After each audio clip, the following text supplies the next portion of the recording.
Hello everyone, welcome to my channel. So I've started offering specialized one-on-one classes in physics, chemistry and math EE for both SL and HL. So for the rates, the standard rate is $35 per hour. If you book like 5 or more classes, it'll be 30, and if you book 10 or more, it'll be 25. So these courses will be tailored to your needs. Whatever you want to learn, we can discuss in these classes.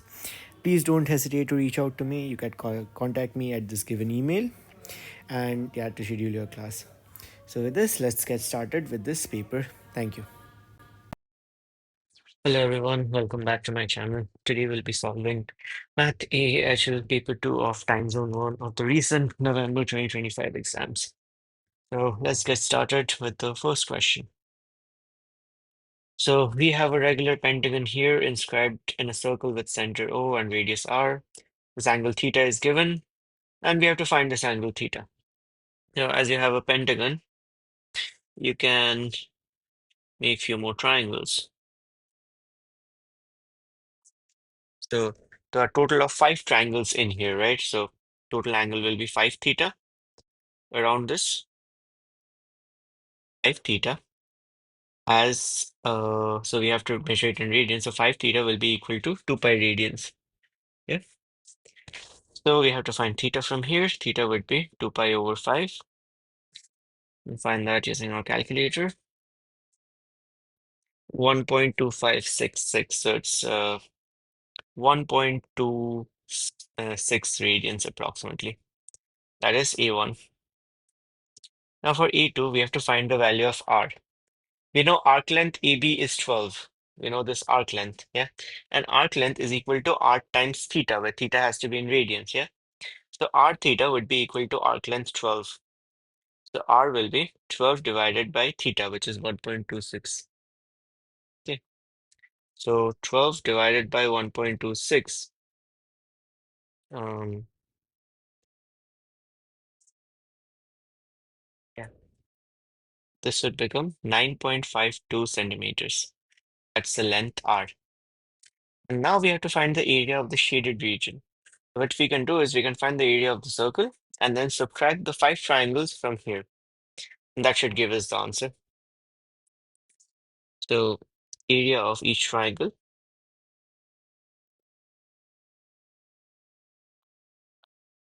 it will be half r squared sine theta. Yeah. If we use the sine rule for triangle, this is r, and this is theta. Be half sine 1.26. So 9.52 whole squared divided by 2 times sine 1.26. This would become 43.14 centimeters squared. Okay. An area of circle, this will be pi r squared. That will be r is 9.52, so 9.52 whole squared times pi. Yeah, should be 284.72. Now, lastly, we have the area of shaded region,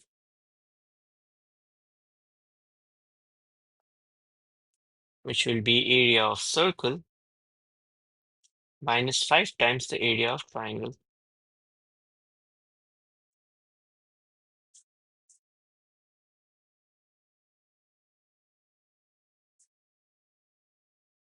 It should give us a value of 60, yeah, 43.14, and this is 284.72. This should give us an answer of 69 centimeters squared, approximately. Yeah. Now, moving on to part 2. Particular service group at school has 10 members, right? And this group intends to select the first seven, okay, select a committee of 7 by choosing a chairperson, vice chairperson, treasurer, and selecting 4 additional members to complete the committee. Out of this 10 members, they are choosing these 7 members basically. Determine the number of ways this committee can be chosen. So we have 10 unique members.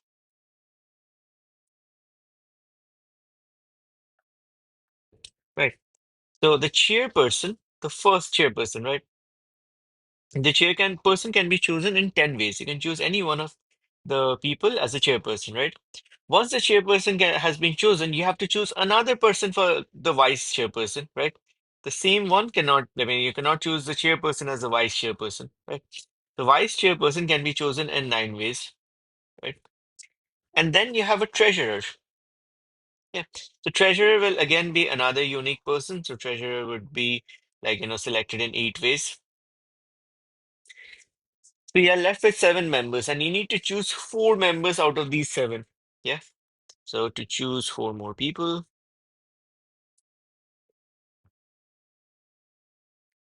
you'll do 7C4.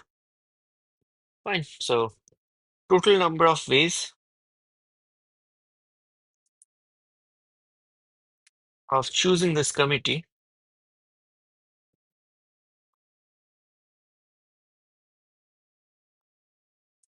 this would be 10 times 9 times 8 times 7C4. Now we have to feed it to our calculator. Let's find the value of 7C4. So it's 7C4 times 10 times 9. Okay, sorry. 10, 9 times 8. This should give us a value of 25,200, which is the answer to this question. Okay, the next one. So data was collected on 2 variables, x and y, from each members of a population. So x values, y values are given. One of the y values are missing. So you have to find the value of x bar, right? So x bar would be just add up all the x's and divide it with 8. So 3.8 plus 6.3, 2.5, 2.4, 8.9, 10.7, 6.7 plus 10.3. This should be divided with 8. Let's quickly do it on our calculator. Here the previous one, 3.8, 6.3, 2.5, 2.4, 8.9. Then you have 10.7. We have 6.7. Lastly, we have 10.3. Get the sum divided by 8. We'll get 6.45. This is here x bar. Now, the regression line equation is given. You have to find y bar. So basically, regression line passes through x bar, y bar. So we can just plug in the value of x bar in this equation and find y bar.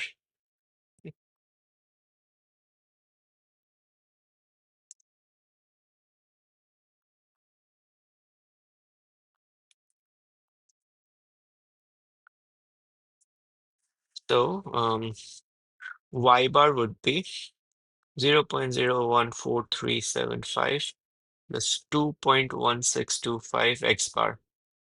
So I'll just plug in x bar and I'll get y bar.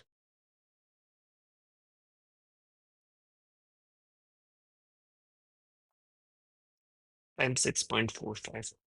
2.1625. Oops. 1625 times 6.45. This plus 0.014375.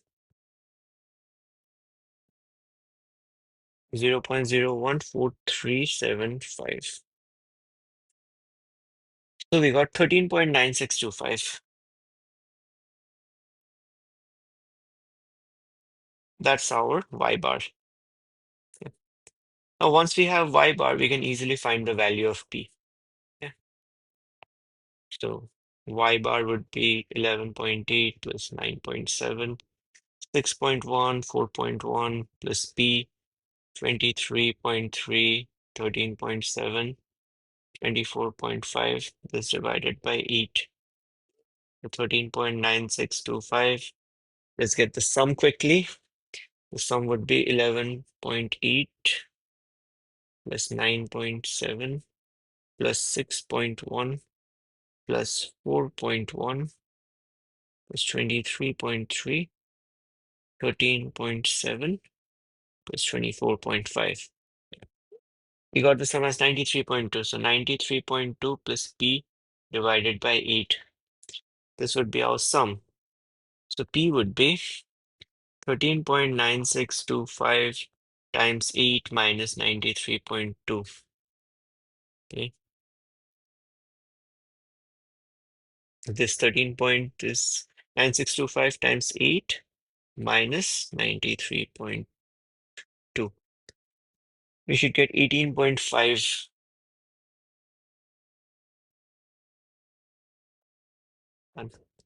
Now for the last part, for the Pearson product moment correlation coefficient, we have to use our stat functions. So first we'll go on to mode and we have to turn on the stat diagnosis. Then we'll hit stat button. So we'll do edit. List one would be the x values 3.8. Then you'll have 6.3. Then you'll have 2.5.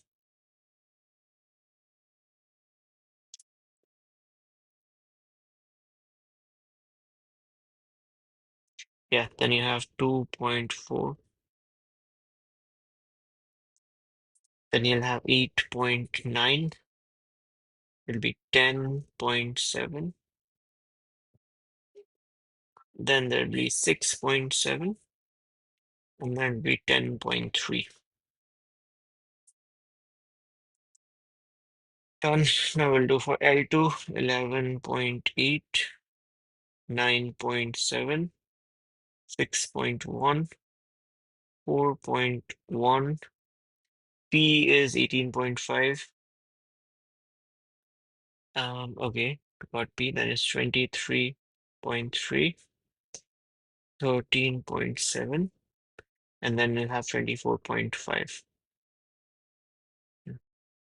And then this is done. We'll go to stat, go to calculate, right? And then we can go to linreg.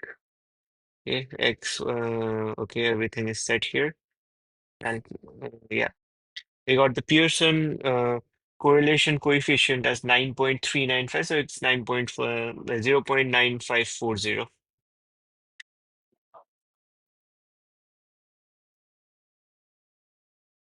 That's the answer to part C. And that's all about question 3. Yeah.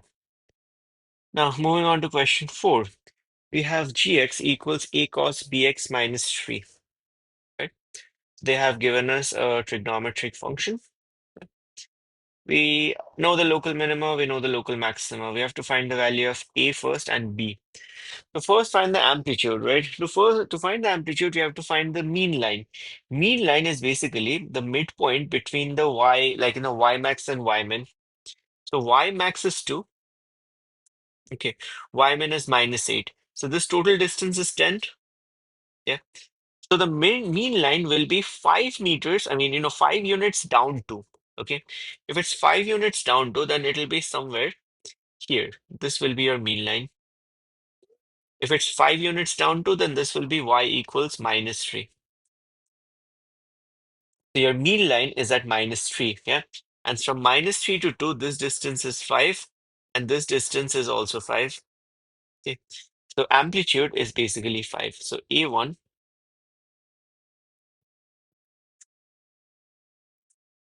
We can find it using the formula, but I think I gave the proper explanation. 2 minus of -8 divided by 2, which is 5, max minus min by 2. We have to find the value of b. All right, now period of the curve. So this is the distance between maxima and minima. Distance between maxima and minima is half the period. Okay. So period of curve, this will be equal to 2 times the distance between maxima and minima. This is at 0, yeah, and this is at 16. So this distance is 16, yeah. So it'll be 2 times 16. 32 should be the period. Now, 2 pi over b, this is equal to 32. From here, we can solve for b. B would be 2 pi over 32, which is pi over 16. And that's the value of b. We can find the exact value from the calculator, but we can also let it be like this. Now, write down the smallest positive value for the constant case such that f of x plus k equals fx. So cosine function will repeat after its period, right? So after one period, it will again be the same curve. So in this case, as the period is equal to 32, the value of k will also be 32.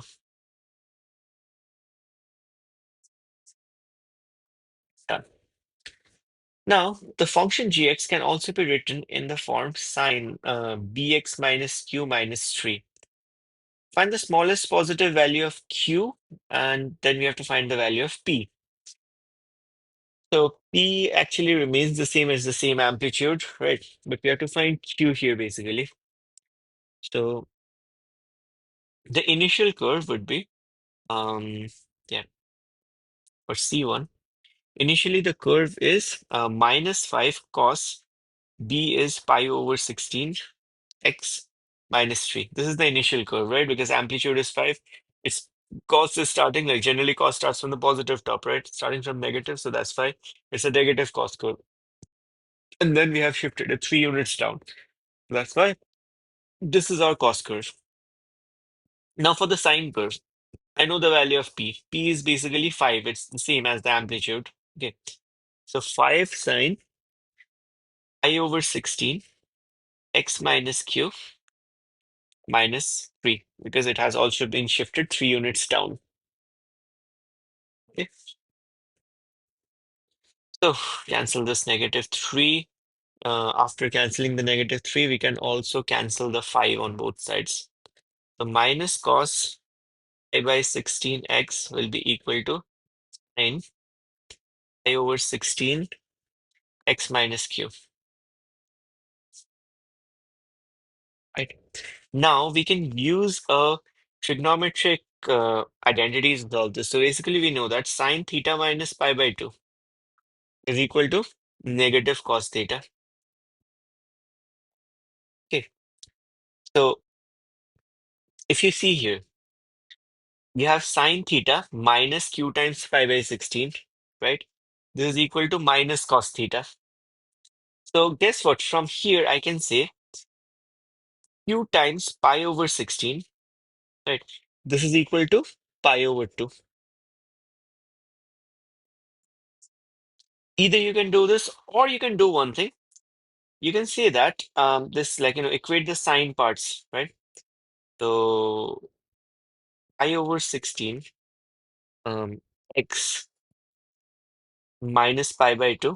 This is theta minus pi by 2 equals pi over 16x minus pi over 16q.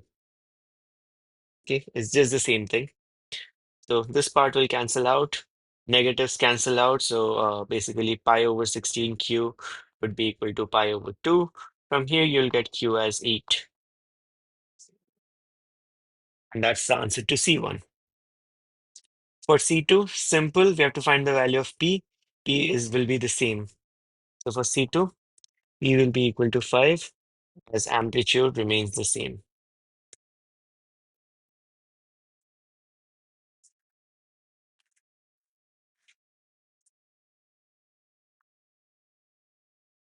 Now moving on to the next question. We have a grouped data set. We have to estimate the mean, standard deviation, and then using a normal distribution, we have to approximate the IQR here. Okay, fine. So for this, we have to find the midpoints for each class. Yeah. So how would you get midpoint for the first one? We'll do 15 plus 20 divided by 2. 35 by 2, which is 17.5. We'll do the same thing for the rest. 20 plus 25 by 2, 22.5. Yeah. 25 plus 30, 55. 55 divided by 2, which is 27.5. Technically, you're just adding 5. So this will be 32.5. The last one will be 37.5. These are the midpoints. Yeah. And frequency will be like if you add everything up here, we can do 31 plus 42 plus 61 plus 46 plus 29. This will be 209. Yeah. So you can actually find all of this using our calculator. Go to Stat, Edit. I'll clear out all these.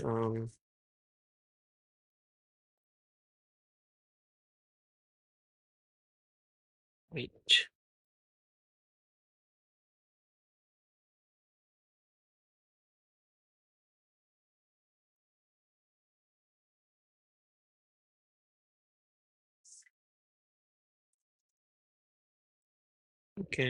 Yeah, just keep deleting everything here. Delete, delete, delete. Yeah. So we'll put the midpoints on X, 17.5, 22.5, 27.5, 32.5. Yeah, and then you have 37.5. And for the frequencies, it's 31, 42, and you have 61, 46, and the last one will be 29. Okay. You go to stats, um you'd be a two variable stats. You're gonna enter everything is given. Yeah. So from here, the first one is mean. So A1, the mean came out to be as 27.5. Yeah, standard deviation is sigma x. Oopsie. This would be a standard deviation. That will be 7.07 approximately. We're done with A, 1, and 2. Now we'll start with part B. So A was pretty easy, straightforward. Then for part B, you need to know something about this. For normal distribution, so Q1 is what? Data till 25%. Yeah. And Q3 is data above 75%. So Q1 would be mu plus z-score of 0.25 sigma, and Q3 would be mu plus z-score of 0.75 sigma. Yeah. And then your IQR would be Q3 minus Q1. If you subtract Q3 minus Q1, you will get, like, this mu will get cancelled out, z of 0.75 sigma minus z of 0.25 sigma, right? And then you can also use this thing that z of 0.75 equals negative, z of 0.25 equals negative z of 0.75. You can use this.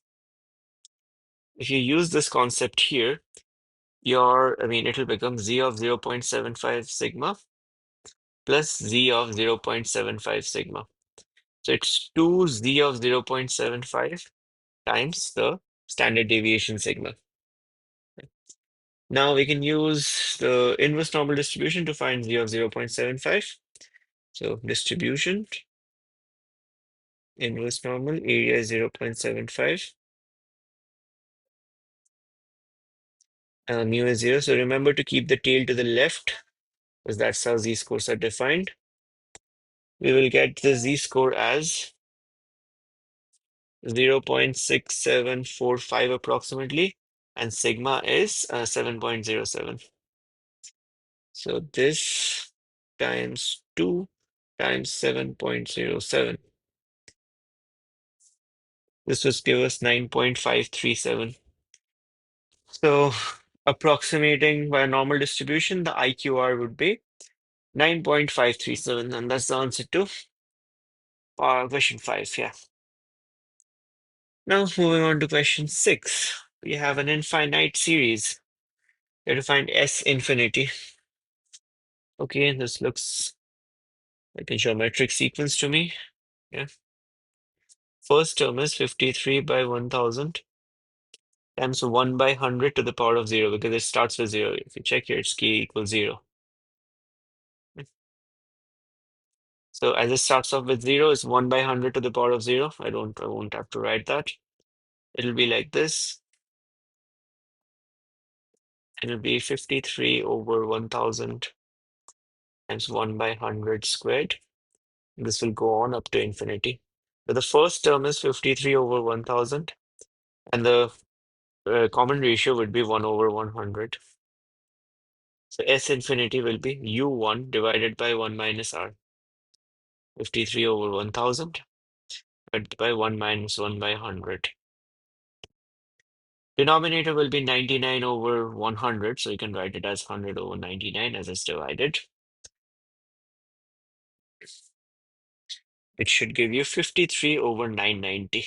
That should be the sum. They're asking you for an exact value, so you cannot give a decimal value here. You have to give an exact fraction. So that's all about it. Now part B.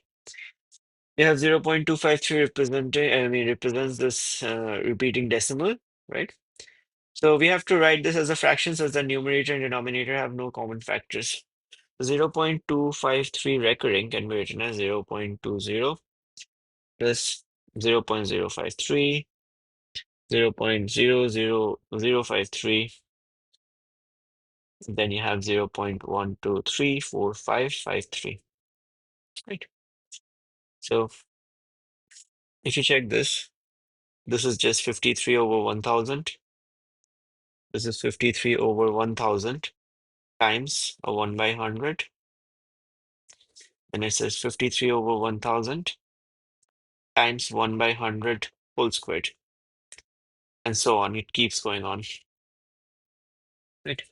So this part is just the sum which we obtained previously. So 0.20 plus 53 over 990. We have to unfortunately give it as a decimal. 0.20 is 1 over 5. 53 over 990 is 2990 divided by 5. 198. So it's 198 over 990 plus 53 over 990. Add everything up, you get 198 plus 53. Let's see, 251. Answer would be 251 over 990. That's all about question 6.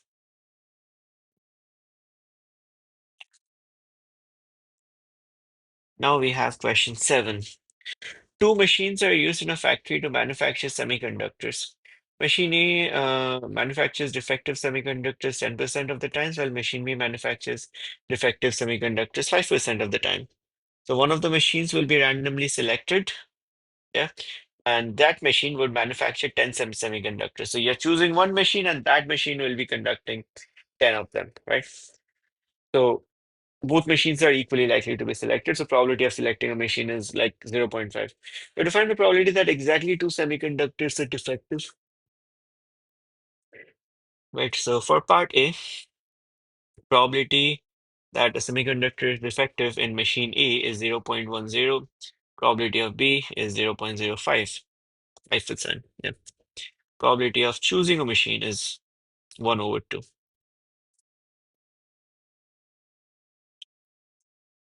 1 by 2. Yeah.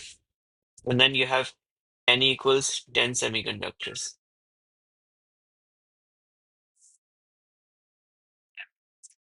So probability that two defective when A is chosen. This will be 10C2 0.1 squared times 0.9 to the power of 8. And so out of 10, you're choosing 2. Like you need 2 defective exactly. So you can use that binomial formula, a binom PDF. You can either use binom PDF or use the formula. It's up to you. So already use the formula. Probability NCR 10C2 0.1 to the power of 2, 0.9 to the power of 8. You should get a value of 0.1937, right? The probability, two defective when B is chosen. Same thing is that the probabilities will change. The 10C2, 0.05 squared, 0.95 to the power of 8. Change. We can just create this thing.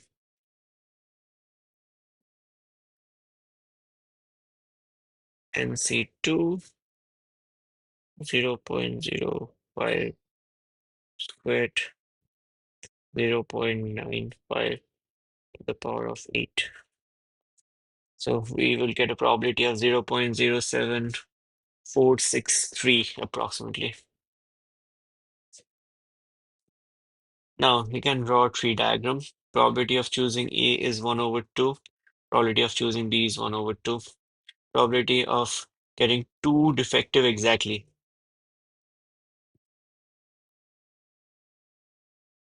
This will be 0.1937.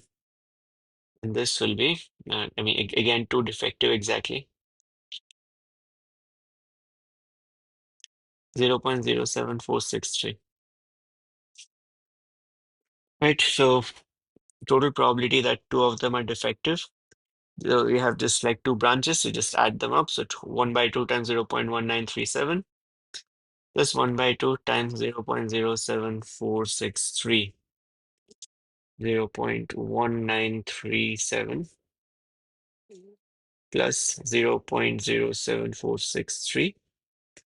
This divided by 2, we'll get 0.1342. That's the answer to part A. Now part B. Given that exactly 2 semiconductors are defective, find the probability that they were manufactured by A. So it is A, and they are already given that there are 2 defective semiconductors. So this will be P of A intersection 2 defective divided by probability of 2 defective semiconductors. Okay. A intersection 2 defective is basically probability that A is giving you 2 defective semiconductors. Right, so this is the entire branch, not just this. So half times 0.1937. Okay. And 2 defective, we have already found 0.1342. 0.1937 divided by 2 divided by, it will give you 0.722. That's the answer. And done. That is the answer to part 7B. And we can move on to question 8. So we have 8 and 9. 2 more questions in section A. So you have fx and gx. There, the point of intersection 5, 3. The region bound by the graph f, g and both axes rotated 360 degrees about the y-axis to form a solid of revolution. Find the volume of the solid formed. So this point, basically this point is where x equals 0 and gx, so it's g of 0. So here, this is 2. And this point is 3. Y equals 2, y equals 3. We know all of this. So we know fx and gx, you have to convert them to y equations because you are revolving the solid around the y-axis, not the x-axis, basically. So y is root under x squared minus 16. Okay, so x squared would be y squared plus 16. So x is root under y squared plus 16. So you can say f of y is root y squared plus 16. Okay. The other equation will be 2 plus x squared by 25. So x squared would be y minus 2 times 25. So x would be root 25 is 5, so 5 root y minus 2. Right? The g of y is 5 root y minus 2.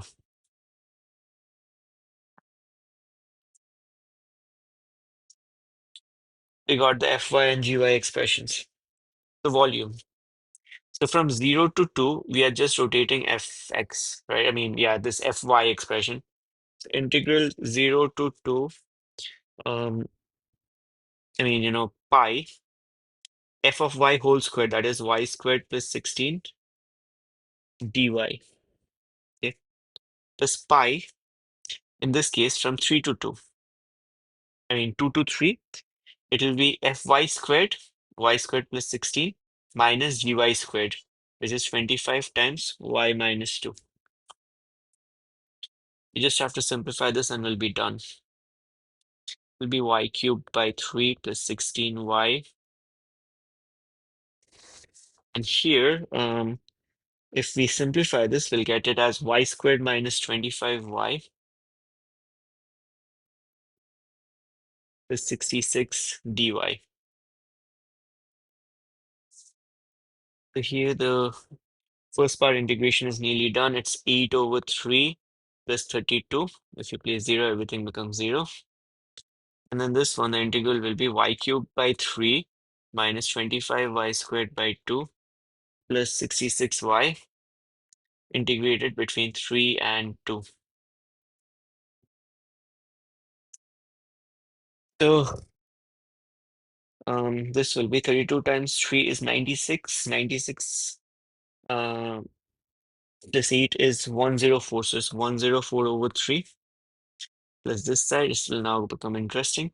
So 3 cubed by 3 is 3 squared. So 9 minus 25 times 9 over 2. That is 225 by 2. Plus 66 times 3 is 198. Minus, now you put 2, 8 over 3. Minus, it will be 50. Plus, it will be 132. Yeah.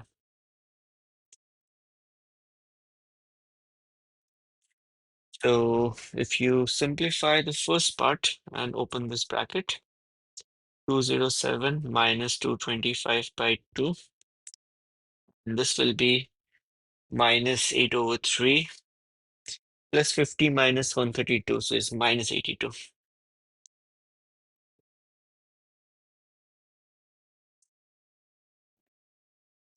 So yeah, if you club these two up, it'll get 96 over 3 minus 225 over 2 plus 127. Yeah, 127 minus 2 is 125. We can just feed it to our calculator at this point. So 96 divided by 3 minus 225 divided by 2 plus 125 times. So we'll get 139.8. That is the volume of revolution about the y-axis. Now moving on to the last question in section A. We have a triangle. You have A, B, B, C, AC. Angle theta is decreasing at a constant rate of pi radians per minute. You have to determine how fast the length AC, which is x, is changing when area of triangle is 140. Plus that area of the triangle is 140 centimeters squared, right? So we can find theta at that specific point. The area is half times 15 times 20 sine theta. Yeah, area is 140 is 150 sine theta.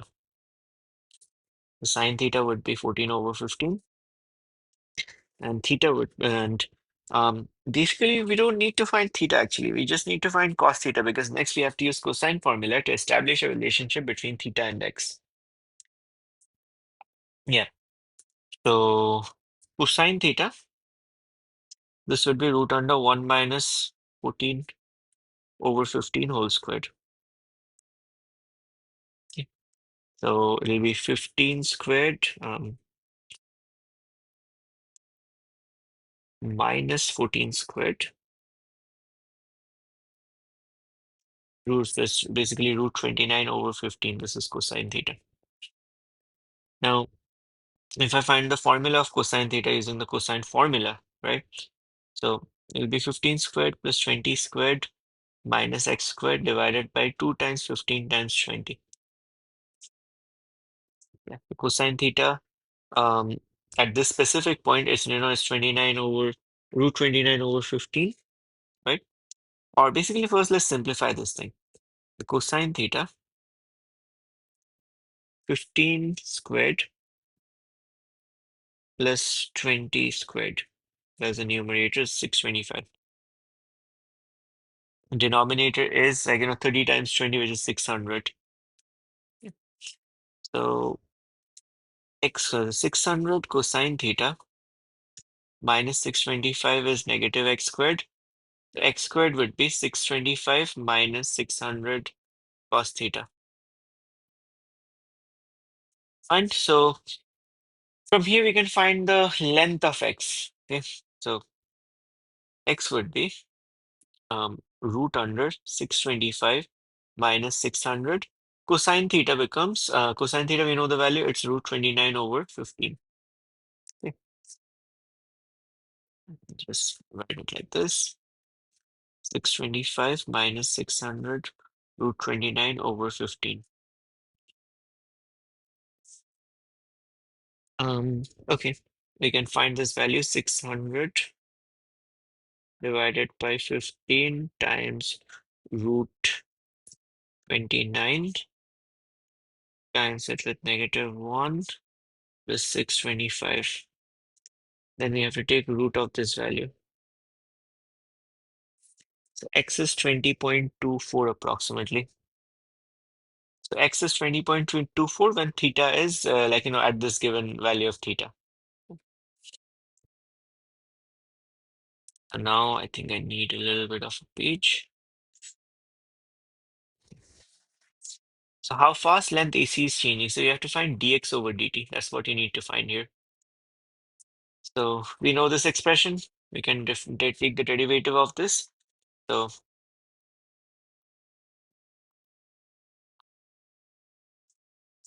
x squared is 2x dx over dt. This will become, 600 is cos theta.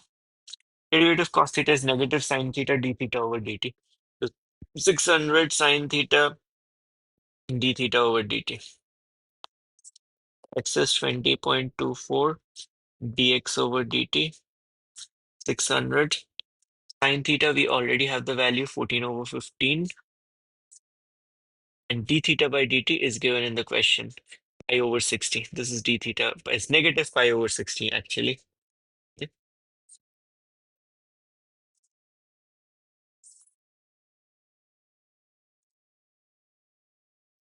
600 times 14 divided by 15 divided by 60 times pi divided by 2 divided by 20.24. So we got dx over dt from here, which is negative 0.724 centimeter per second. So that's all about section A, and we'll get started with section B.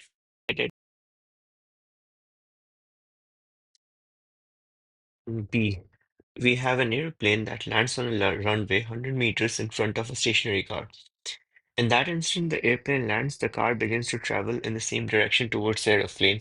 So basically, whenever the aeroplane lands and it starts moving, exactly at that same instant, the car also starts moving.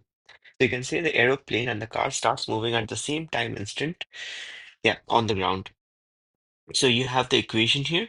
It's 60 e to the power minus 0.1 t for the aeroplane, and the velocity of the car is 5t. Now, when the airplane lands, we have to first write down the speed of the airplane and the car. Okay, just add a page here. You can just add the started page. Yeah. For E part one, so t equals zero. T equals zero is basically the time when both of them lands, right? V air or V aeroplane would be 60 e to the power of minus 0.1 times 0. That is 60 e to the power of 0, which is 60 meters per second. And V of car would be 5 times 0, that is 0 meters per second. So at t equals 0, the car just started, right? It's starting to accelerate, or basically starting to move. Yeah. This is A1. You have two parts, right? A1 and A2. Yeah, this is A1 and this is A2. Now, moving to part B. You find the value of t when the airplane and car have the same speed. So basically for part B1, we have to equate this to 5t. Now for this, we will need our GDC, so I'll just quickly load it and be back. GDC is ready here, so we'll use our graphing method to plot these two. So you have 5x, this is one. Okay, and the other one will be 60 e to the power of negative 0.1 x. Okay, and then you graph this thing.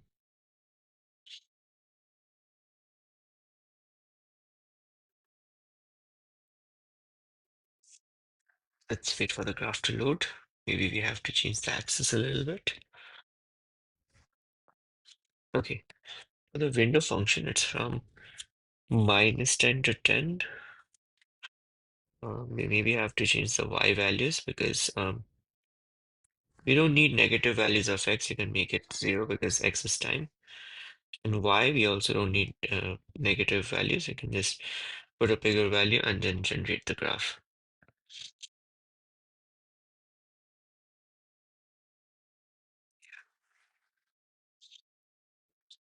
You see, there is a clear point of intersection between the line.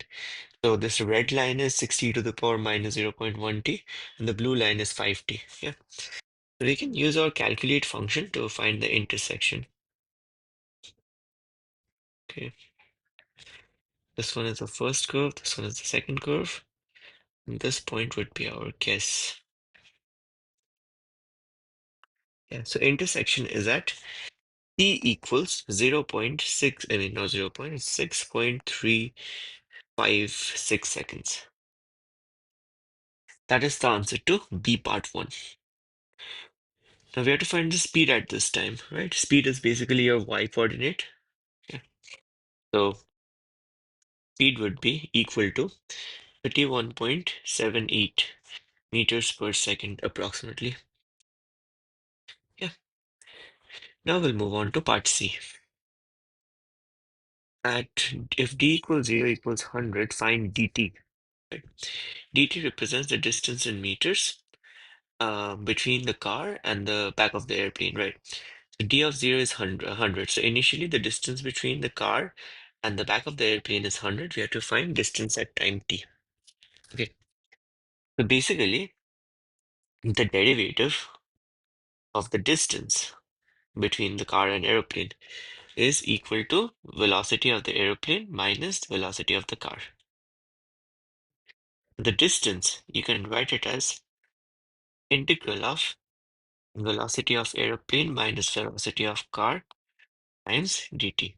We just have to integrate this thing, that's it. Integral 60 e to the power minus 0.1 t minus 5t dt. Yeah.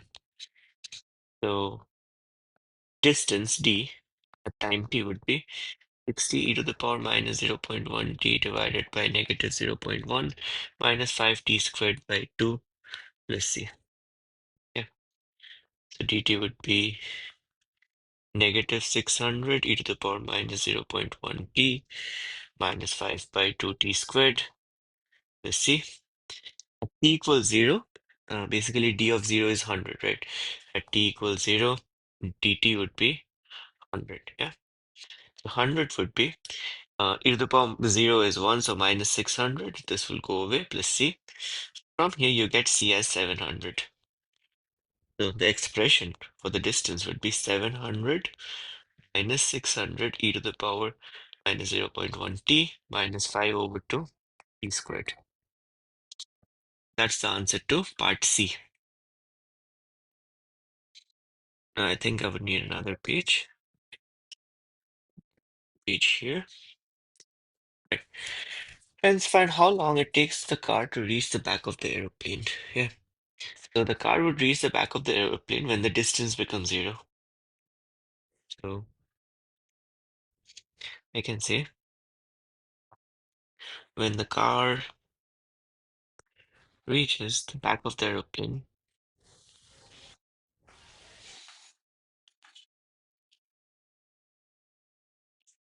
dt would be equal to 0. right? So we have to equate this equation to 0 and find the values of t.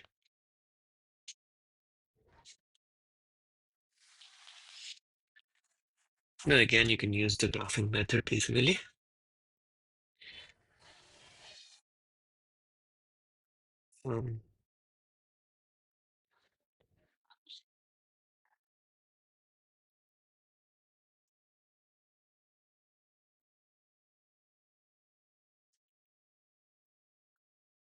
600 e to the power of negative 0.1x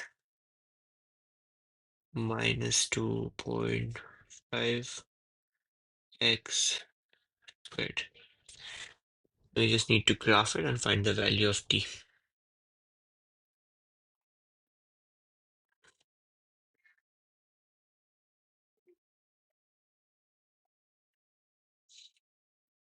Um, you might have to change x a little bit.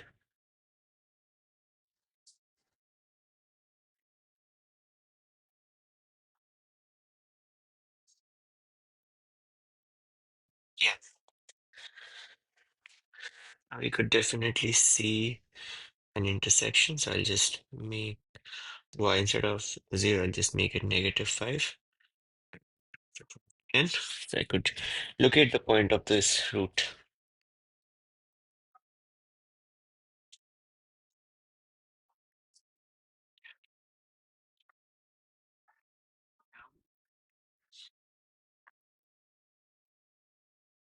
Uh, 0.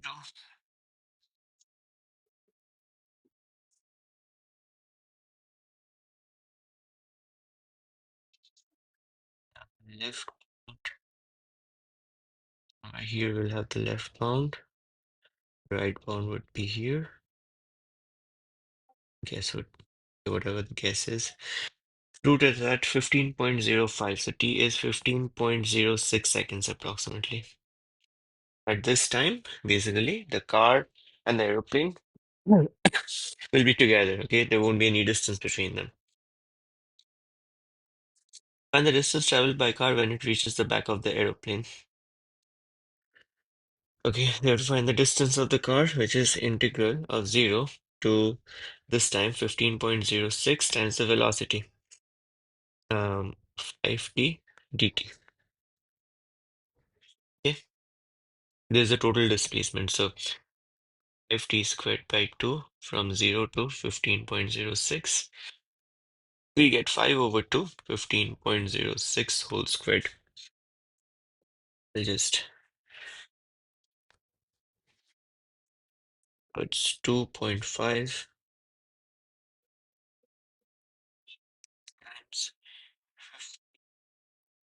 15.06. Answer as 567 meters. And that is all about this question 10. Now moving on to question 11, we have an integration by parts of cos inverse x. So integral cos inverse x dx. So we will integrate 1 and differentiate cos inverse x. Yeah. So if you use the formula, which I have discussed, it will be cos inverse x integral of 1 times dx or dx minus integral of first you integrate dx, okay, and then you differentiate cos inverse x, multiply the entire thing with dx. Okay, so the first term here would be x cos inverse x. Okay, then integral of dx is x, derivative of cosine x is negative, cosine inverse x is negative 1 over root under 1 minus x squared dx. So can write it as x cosine inverse x minus plus integral of x divided by root 1 minus x squared dx. Right? We just have to integrate this. So here I just have to make a basic substitution as 1 minus x squared st. So negative 2x dx would be dt, right? So x cos inverse x, instead of x dx, it'll be d minus 1 over 2 integral dt over, like, or you can write it as t to the power minus 1 by 2 dt. If you do the substitution in one step, then x cosine inverse x would be minus 1 by 2. So integral of t to the power 1 by 2 is t to the power minus 1 by 2 plus 1, which is t to the power 1 by 2 divided by 1 over 2 plus c. So x cosine inverse x, half and half gets cancelled out, so negative t is root under 1 minus x squared plus c. This is the integral of cos inverse x using integration by parts. And we have a probability density function. On top we have 3x cos inverse x squared, right? And then here we have 0. I show that k squared arc cos inverse k squared minus 1 by k to the power 4 plus 1 over 3 is equal to 0. Okay. For part B, we know that if I integrate it from 0 to k, 3x cos inverse x squared dx, yeah, this will be equal to 1. Now we have to substitute this x squared. If you substitute x squared as t, 2x dx would be dt.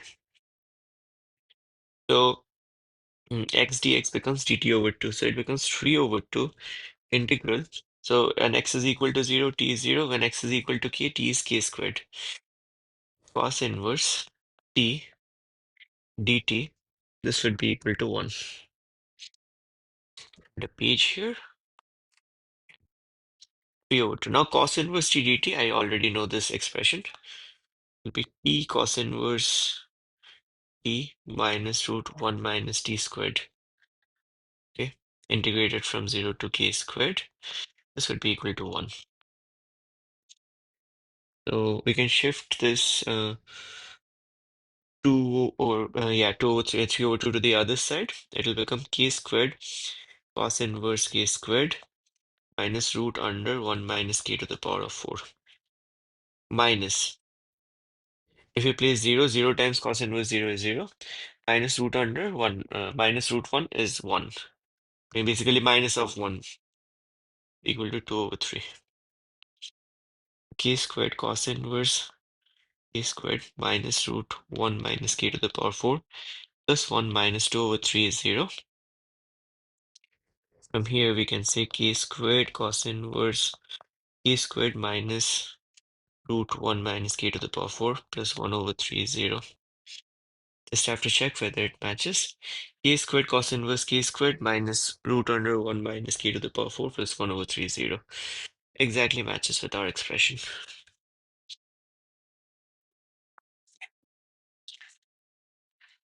And hence find the value of k, give your answer to correct 6 significant figures. So we have to find k, that means you have to solve this expression. Yeah. To solve this again, we can use the graphing tool. Yeah. So window function, maybe we'll just need x to 2. I mean, it won't be a very big graph.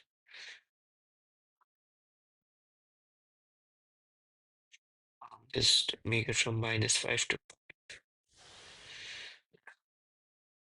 scaling is okay.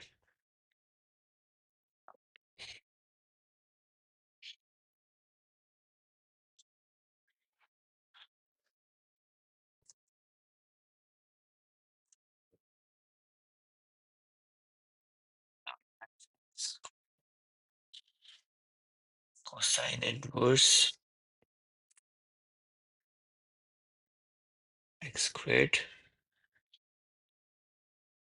So we can shift root under 1 minus k to the power 4 and 1 over 3 to the other side. Yeah. So when we are solving, we can just solve for this equation.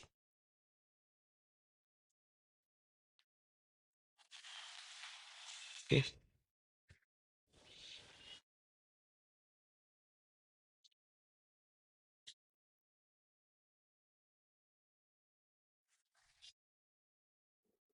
Minus 1 divided by 3. Okay, I forgot to put the root on top of this thing.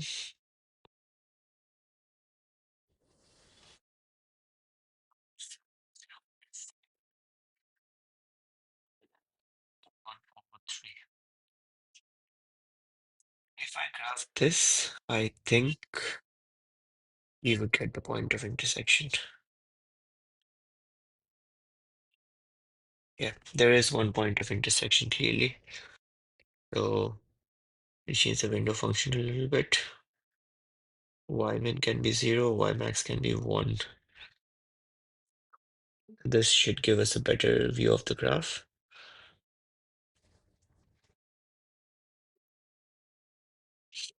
Okay, so we have to find the point of intersection here.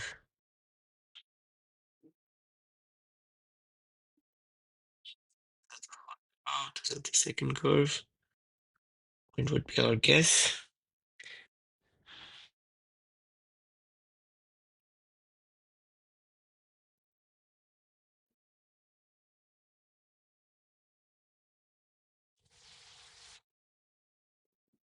I got key as 0.71325. Yeah,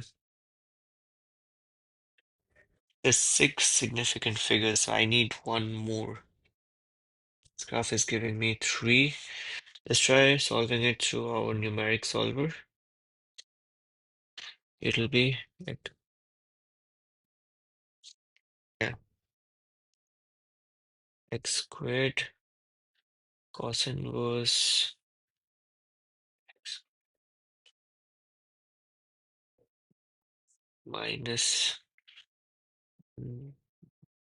x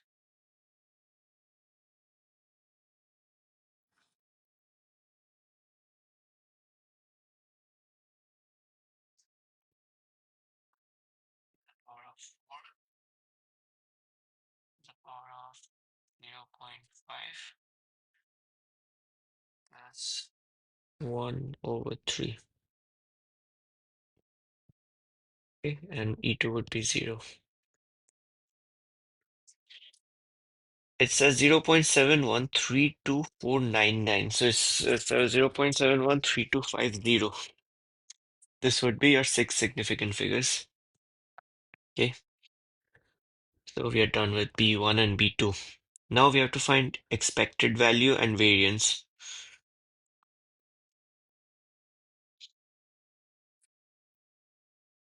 Ex would be integral of x fx dx. Okay, from 0 to k, which is 0.71325. And we can just use the formula here for now. So integral 0 to 0.71325, 3x squared, uh, 3x squared cos inverse x squared dx. We have to integrate this. Now to integrate this, we can directly use our calculator. So just clear everything out. We can go to math. This fn int, this is the integral function 0. Upper function will be 0.713250.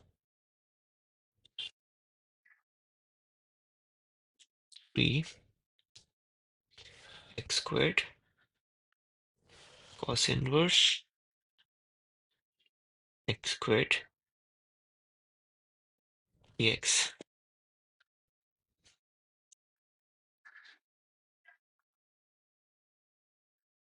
We have to put another. Now looks good. We got 0.45631. This is the expected value. Now next you have to find variance. Okay, variance of x is expected value of x squared minus E of x whole squared. You have the value of E of x, right? You have to find EX squared. So first, to find EX squared, we have to change the equation a bit. Again, 0 to k x squared fx. This will be integral 0 to 0.713250 3x cubed. The expression was cos xy, so it will become 3x cubed cos inverse. It's x squared times fx, so it becomes it remains as cos inverse x squared dx. Hmm. Now again, we can use this to solve for this integral. It will be 0.713250. This would be 3 cubed squared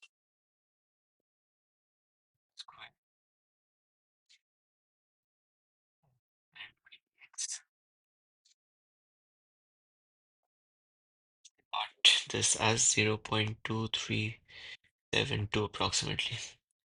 So variance of x would be 0.2372 minus 0.45631 whole squared.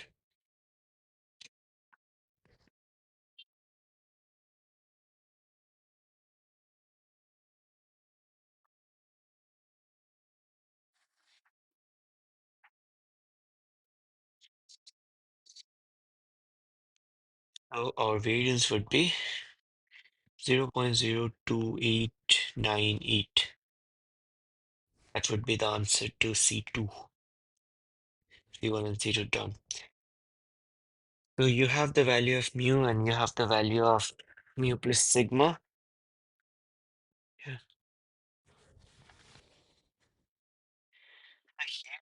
Yeah.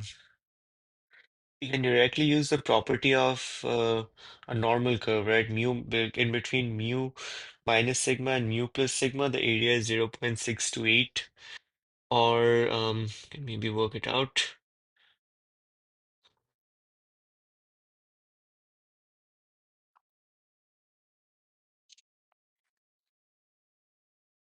Go for part D.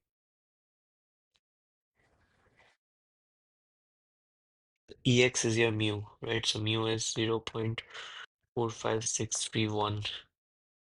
Right? Sigma is root under the variance 0.02898.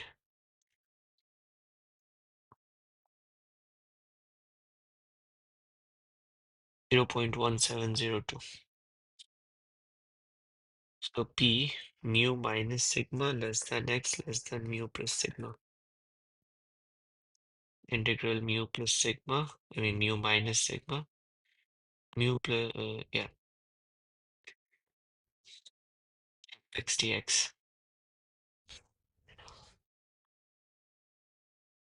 Mu minus sigma would be 0.4563.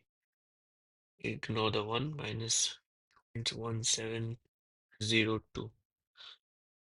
0.286456 plus 0.6265.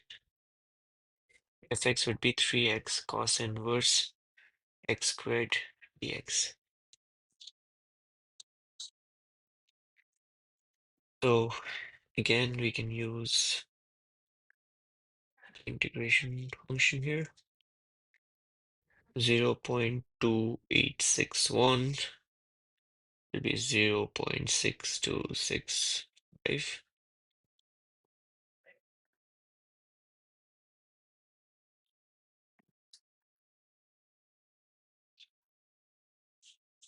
6265. Function is 3x cos inverse x squared.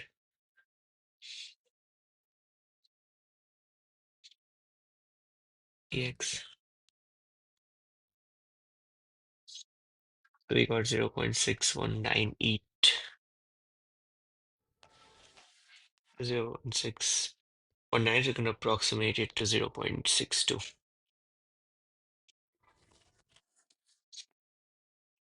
So that's all about question 11.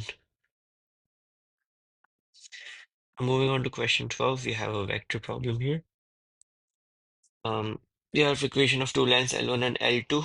The equations are given. Show that position vector of the point of intersection is 1, 8, minus 2.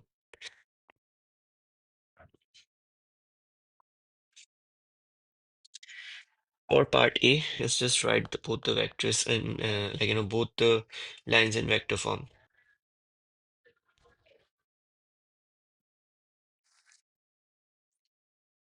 S1 minus 1, 1. And L2, we can convert it to vector form. This to minus 1, 7, and minus 5. So minus 1, 7, minus 5. And the direction vector would be the denominators, 2, 1, and 3.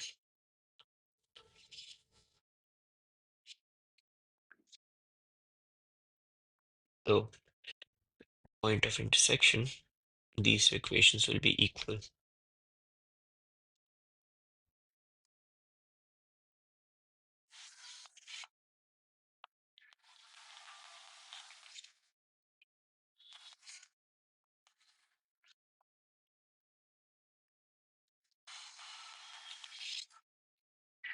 Instead of s, let's use another variable here. Let's use t. 2, 1, 3. Now if I just, simplify this thing, s1 minus 1, 1. I can just subtract. So it's minus 1 minus 5 gives you minus 6. 7 minus 4 gives you 3. Minus 5 minus 2 gives you minus 7. 2, 1, 3. Yeah. And get equations. S equals negative 6 plus 2t. Then negative s is 3 plus t.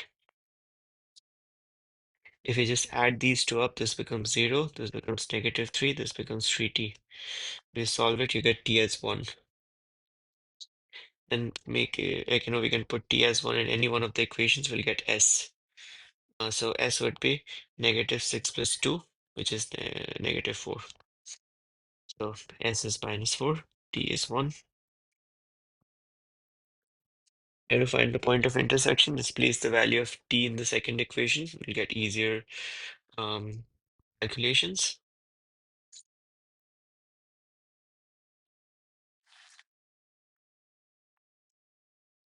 Minus 1, 7,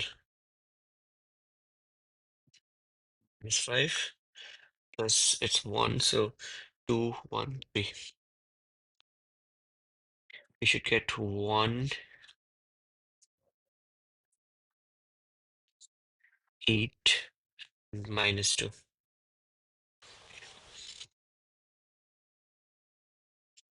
The point of intersection would be 1, comma 8, comma negative 2. That's all about the first part. Now plane pi contains the lines lambda or L1 and L2. Write the equation of your answer in the form a plus lambda b plus mu c. Okay, b1 is pretty straightforward. Equation of plane is a plus lambda b plus mu c, where a is a point on line. Okay, a should be any one point on the plane. Okay,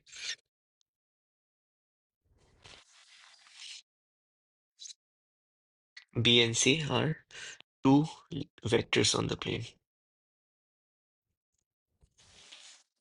We know that the point of intersection lies on this plane. So you can take A as 1, 8, minus 2. Okay.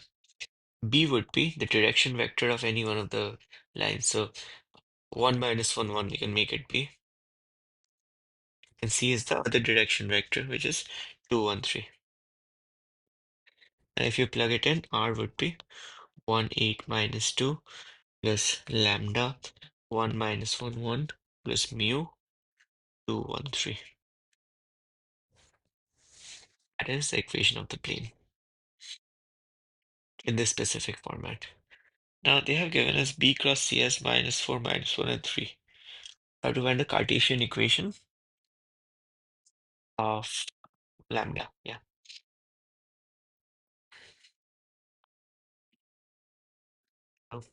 B cross C would be -4, -1, 3, which is your normal vector. This vector is normal to the plane. So if you look at the normal form, R minus D dot the normal vector equals 0. N is the normal vector. D is any one point on the plane.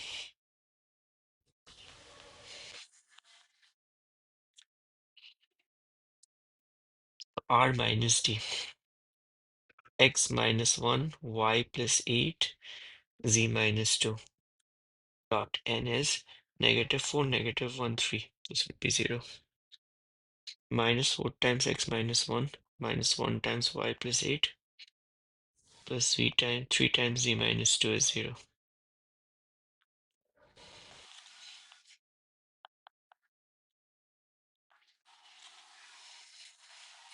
BZ minus 6 would be 0. -4X minus Y plus 3Z. This would be equal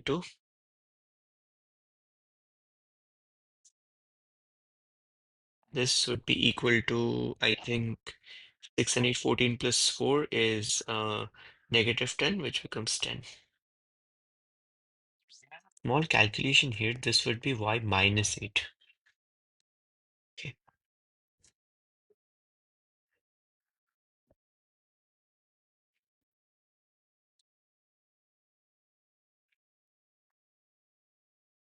And it will be Z plus 2.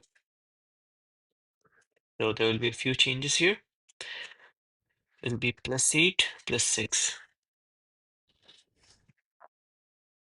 So it will be plus 18 on this side. So when you multiply it with negative, you get 4x plus y minus 3z as 18. This would be the equation of plane in Cartesian form.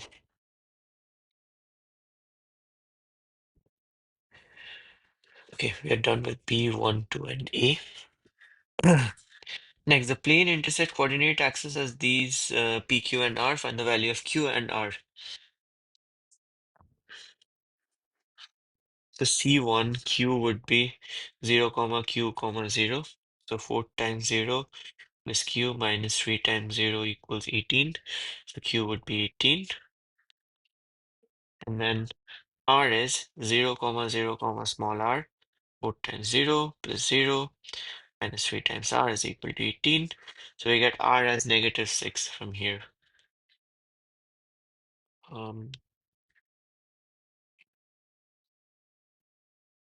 Okay, we are done with C1 and C2 now.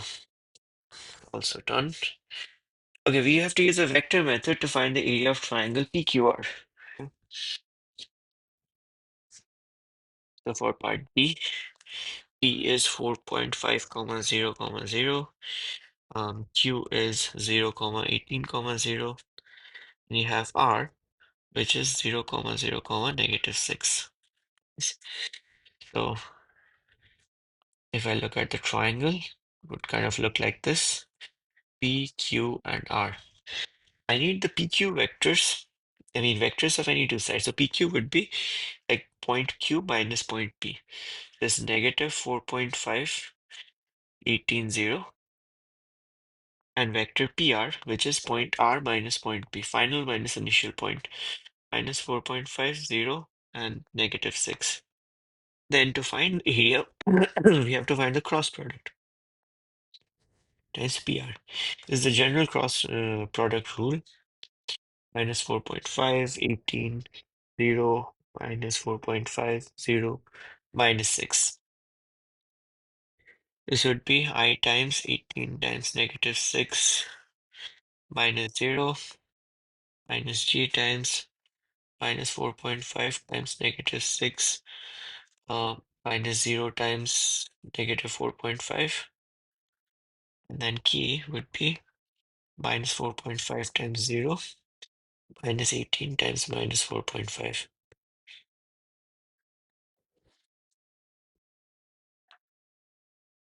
-108I minus 27J is 81K when we solve this.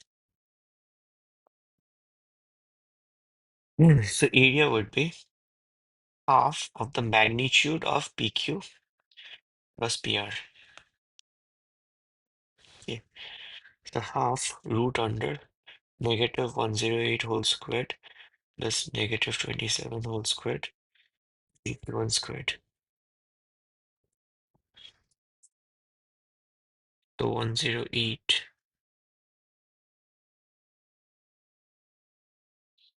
squared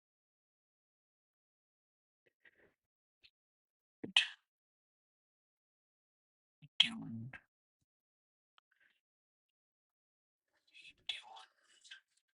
squared root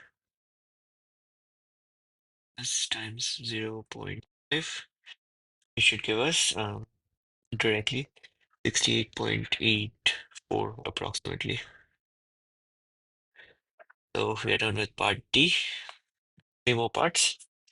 Another line L3 is normal to pi passes through the intersection of L1 and L2. We have the normal vector, we have the point of intersection, we can easily solve part E. For part E, L3 will pass through 1, e and minus 2, and direction vector would be the normal vector.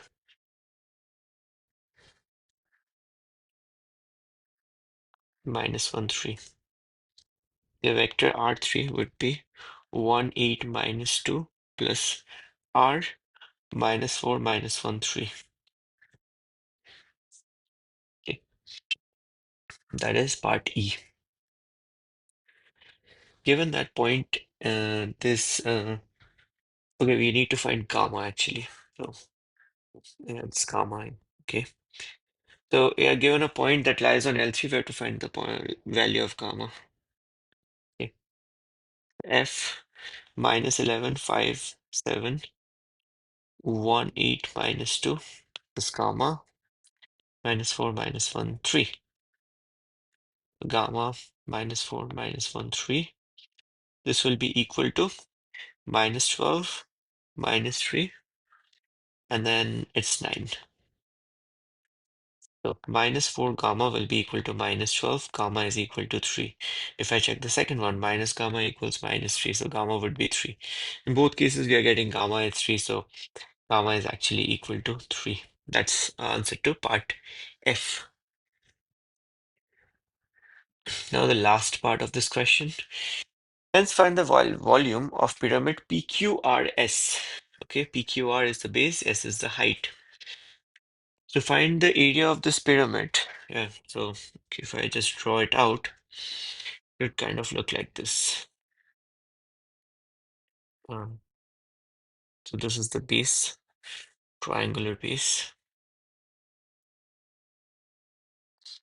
and then point S is on top somewhere here. Yeah,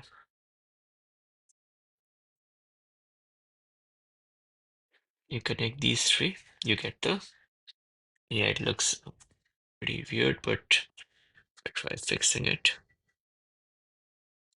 This, and then I have to connect this.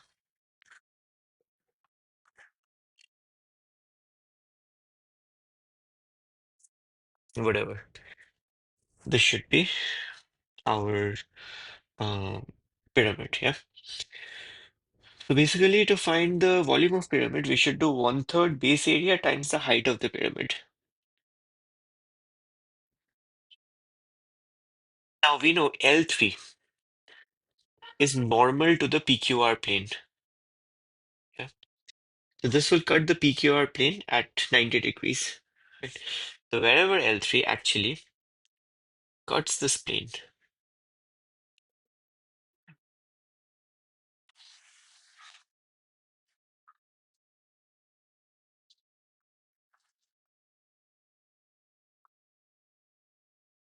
yeah. So this point would be normal.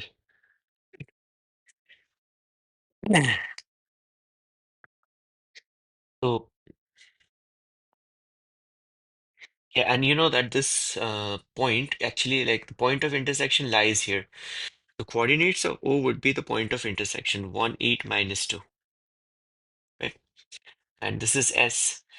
S has the coordinates of -11, 5, 7. Okay. So OS vector would be S minus O vector. So -11, 5, 7 minus 1, 8 minus 2, which would be -12, -3, 9, the OS vector.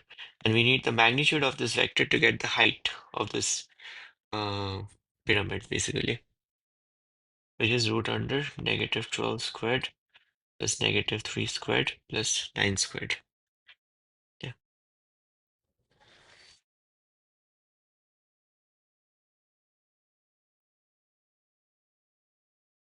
9 squared.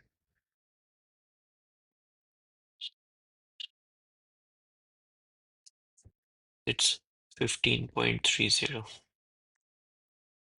Yeah. The volume would be 1/3 E times H. Area of base we found as 68.84. Height we found as 15.30. Okay, so 68.84 times 15.3 by 3. This should give us approximately 351 to be the volume of this pyramid. And that's the end of this paper. Thank you so much for watching, and I'll see you all in the next video. Bye bye.